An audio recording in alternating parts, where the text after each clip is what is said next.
Well, you first of all have to define art, because that's a big category, because I think our show is art. But if you're talking about sort of pictorial, visual storytelling on a wall, a canvas, or a mural on a wall, or a piece of three-dimensional sculpture, the art that I respond to is deep, usually somewhat painful, and ideally somewhat resurrecting. I've been painting and sculpting, mainly painting, sculpting more recently, and carving since I was a kid. And it will always be a part of my life, and maybe eventually become more of my life. But I don't know what I would do without it.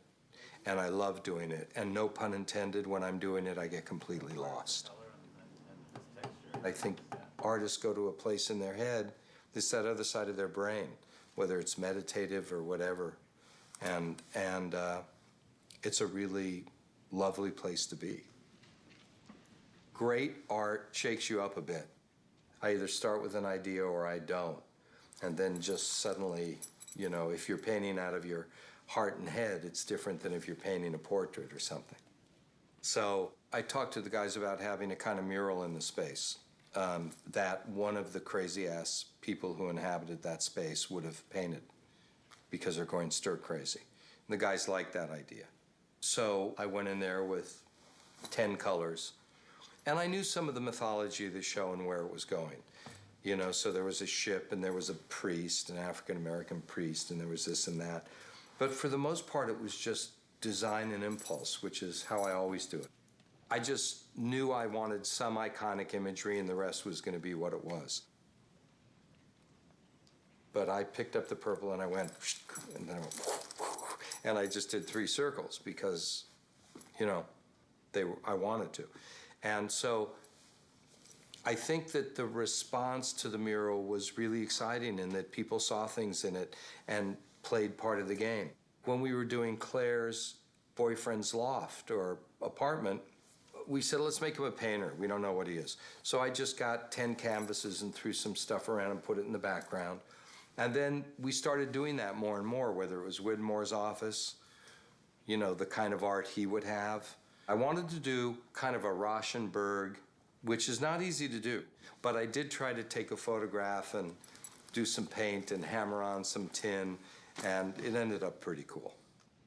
I have carved these little dolls that Annie gives young Ben in episode 320. It was written in the script that she gives him as a birthday present these dolls that he carries around with him. It's us. That's you and that's me.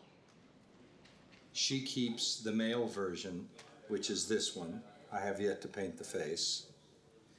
And he keeps the female version, which is here. And he keeps it for 30 years. What you got there? It's a birthday present. Mine just happens to be today.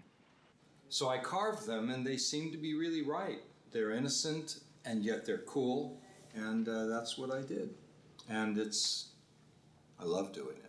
It's been just another way to contribute to the show that's been really fun.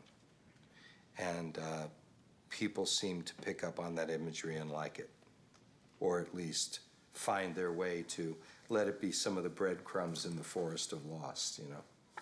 The human condition has got a lot of joyous, celebratory moments, but it's also really hard. And that really is the only thing. Just do whatever your art is. Do it for yourself. Do it for your friends. Just do it.